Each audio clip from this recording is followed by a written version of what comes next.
SIR শুরু হতে না হতেই দেশ ছাড়ার হিড়িক পড়ে গিয়েছে অনুপ্রবেশকারীদের হাতে এবং তাদের মধ্যে এই হিড়িক আমরা দেখতে পাচ্ছি বিভিন্ন জায়গায় তড়িঘড়ি দেশ ছাড়ছে অনুপ্রবেশকারীরা।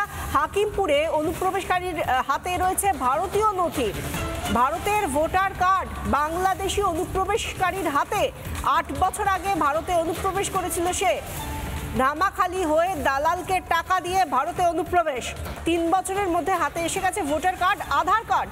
তৃণমূলের মদতেই মিলেছে ভোটার কার্ড, কাউন্সিলর বানিয়ে দেন ভোটার কার্ড। দাবি বিধাননগরে বসবাসকারী বাংলাদেশি অনুপ্রবেশকারীর 2002-এর ভোটার তালিকায় তার নাম নেই। এসআইআর শুরু হতেই ফিরছেন বাংলাদেশে। হাকিমপুরে পরিবারকে নিয়ে অপেক্ষায়। অকপটভাবে স্বীকার করছেন যে তার হাতে যে আধারটা এসেছে, তার হাতে যে ভোটার কার্ডটা এসেছে, ভারতের ভোটার কার্ড, ভারতের আধার, সেটা করে দিয়েছে কে না স্থানীয় কাউন্সিলর। কোন কাউন্সিলর? তৃণমূলের কাউন্সিলর। এমনই দাবি করছেন একজন অনুপ্রবেশকারী যিনি কিনা 3 বছর আগে ভারতে এসেছেন বেনিয়মে, দালাল ধরে একেবারে ধামাখালি হয়ে টাকা দিয়ে সীমান্ত পার করে এসেছেন এবং বসবাস করছে ভারতে। আমাদের মাটিতে অনুপ্রবেশকারী, তার হাতে চলে আসছে ভারতের আধার কার্ড, ভারতের ভোটার কার্ড। কে করে দিচ্ছে? তৃণমূলের একজন নেতা, স্থানীয় কাউন্সিলর।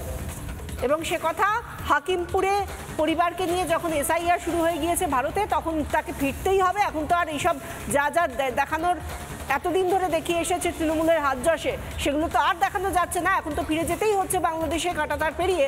এই হাকিমপুরে পরিবারকে নিয়ে যখন অপেক্ষায় রয়েছে যে কখন ফিরে যেতে পারবে, সেই জায়গা থেকে এবার অকপটভাবে স্বীকার করছে এই বাংলাদেশি নাগরিক যে হ্যাঁ অনুপ্রবেশ করেছে। কিভাবে করেছে, কি করেছে, কে সাহায্য করেছে, কি প্রতিবেদন তুলে ধরলেন আমাদের প্রতিনিধি পিঙ্কি অধিকারী, দেখুন।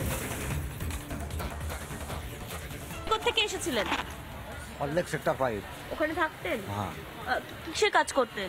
রাজমিস্ত্রি। রাজমিস্ত্রি মানে কলকাতাতেই থাকতেন নাকি বাইরে বাইরেও যেতে হতো? দিল্লি, কেরালা? কলকাতাতেই। কতদিন ছিলেন ওখানে? 8 বছর। 8 বছর। কোন রাস্তা থেকে এসেছিলেন?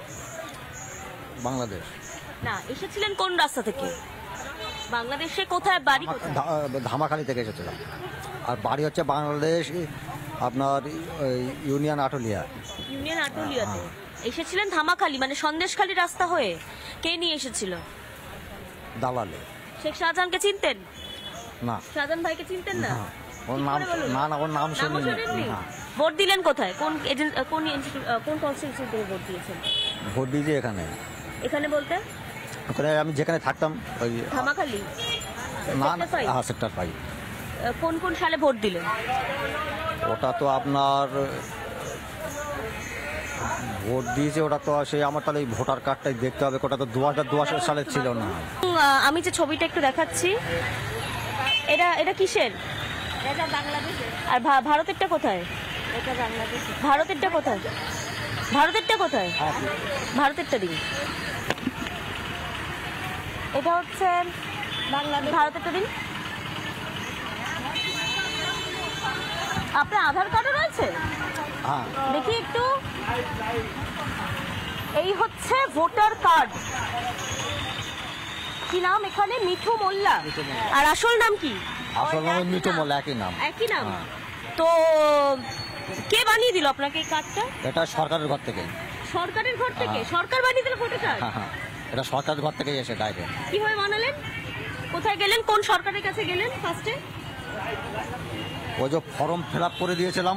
ফর্ম ফিল আপ করে দেওয়ার পরে কাকে দিলেন ফর্মটা ফিল আপ করে? ওই আমাদের ওখানে যে আপনার ওই ঝাড়া দিয়েছিল ফর্ম। কত সাল সেটা? সেটা তো লেখা আছে তো এখানে। 1995 থেকে জন্ম তারিখ। তারপর তো আর কিছু লেখা নেই। দেখ, আমি একটু দেখাচ্ছি ফর্মটা। বিধাননগর পৌর নিগম ঠিকানা দিয়ে, কোন ঠিকানাতে ফর্মটা হয়েছিল? 195 পোলেনাইট উত্তরপাড়া, বিধাননগর পৌর নিগম, ইলেকট্রনিক্স কমপ্লেক্স, উত্তর 24 পরগনা। আপনার এটা ভারতের ডকুমেন্টস। আর হ্যাঁ, এটা হচ্ছে ভারতের ওনার ভোটার আইডি কার্ড। আমি দেখাচ্ছি ছবিটা, একটু দেখাও। ছবিটা আপনারই তো? হ্যাঁ হ্যাঁ, ছবিটা। জহর মোল্লা বাবার নাম? বাবা জহর মোল্লা হন। আর আধার কার্ডও বানিয়েছিলেন উনি। দেখা যাচ্ছে আধার কার্ডও রয়েছে মিঠু মোল্লার নামে। আর কি ডকুমেন্টস দাদা পিছনে? এটা আমার মেয়েরও ডকুমেন্টস রয়েছে। মায়ের এটা, তাই তো? ওয়াইফের, স্ত্রীর, না এটা মনে হয় আমার দিদি। দিদির। দিদি। কত সালে এসেছিলেন আপনারা? এই নিন। আর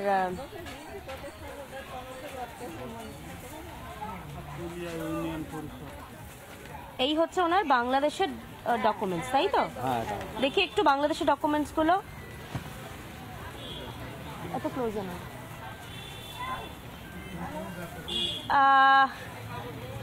এগুলো হচ্ছে বাংলাদেশের ডকুমেন্টস, ওনার সমস্ত রকম ডকুমেন্টসই ওনার কাছে আছে।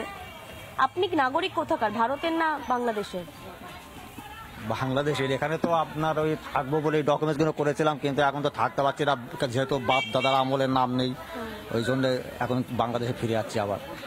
আপনি আমাকে একটু স্পষ্ট করে বলুন যে ভোটার কার্ডটা আপনি কবে হাতে পেলেন, মানে কোন সালে হাতে পেলেন? মোটামুটি 8 বছর এসেই আপনি হাতে পেয়েছিলেন নাকি আরেকটু কদিন পর না, না, পেলেন? কদিন পরে। তাও কত বছর পর? তাও আপনার ওই 2-3 বছর পর। 2-3 বছর হ্যাঁ, পর। হ্যাঁ। প্রথমে কোথায় গেলেন? নিশ্চয়ই কম্পিউটারে করেননি, ফার্স্টে কার কাছে গেলেন গিয়ে বললেন যে আমার ভোটার কার্ড দাও? ওখানে ওই আমাদের যে কাউন্সিলর আছে ওর কাছে, মানে আমাদের ওখানে যে ছিল কাউন্সিলর ওর কাছে। কি নাম মনে আছে? নাম অমল থাকে না? হ্যাঁ অমল। অমল। অমল, হ্যাঁ। অমল নাম ছিল হ্যাঁ, হ্যাঁ। কাউন্সিলর। হ্যাঁ অমল কি? অমল মন্ডল না দাস মনে হয় না? অমল মণ্ডল অথবা অমল দাস, তাই তো? হ্যাঁ। ওনার কাছে গিয়ে বললেন যে ভোটার কার্ড বানিয়ে দিতে। উনি জানতেন আপনারা বাংলাদেশ থেকে এসেছেন? হ্যাঁ হ্যাঁ। বেশ। কোন পার্টির ছিলেন উনি? উনি মনে টিএমসি। আচ্ছা, তারপর আপনি গিয়ে বললেন যে আমি বাংলাদেশ থেকে এসেছি, আমার কার্ড বানিয়ে দিন। হ্যাঁ ওই থাকার জন্য করেছিলাম, কিন্তু এখন ওই যে থাকতে পারছি না। তখন করেছিলেন? হ্যাঁ।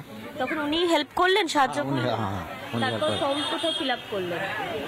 ওই আমাদের পাড়াতে একজনের কাছে ফিল আপ করে তারপরে অফিসে জমা দিয়েছিলাম। কোন অফিসে? ওটা আপনার বিকাশ ভবন। বিকাশ ভবনে জমা দিলেন? হ্যাঁ। বিকাশ ভবনে জমা দেওয়ার পর? বিকাশ ভবন জমা দেওয়ার পরে ভোটার কার্ডটা যখন স্কুলে আসলো, তালিকায় নাম আসলো, তখন আমি ওই নামটা দেখে ভোটার কার্ডটা নিয়ে আসলাম স্কুল থেকে। আচ্ছা, তারপর ভোট কতবার দিয়েছেন? ওটা আপনার 3 বার। 3 বার। বাড়ির সবাই ভোট দিয়েছে? না মায়েরটা করতে দিয়েছিল, মায়েরটা হয়নি। মায়েরটা হয়নি। ওয়াইফ বোন না, দিয়েছে? এটা আমার দিদি। দিদি হন। না দিদিটার মায়েরটা করতে দিয়েছিল। আপনিও ভোট দিয়েছেন? না আমি দেইনি ভোট। আপনি ভোট দেন না? আপনি দিয়েছেন? আপনারা কতজন ওই এলাকায়, মানে বিধাননগরে যেখানে আপনি ছিলেন, কোন জায়গায় ছিলেন? ওটা আপনার সল্টলেক সেক্টর 5 জায়গা নাম হচ্ছে 12 কপাট।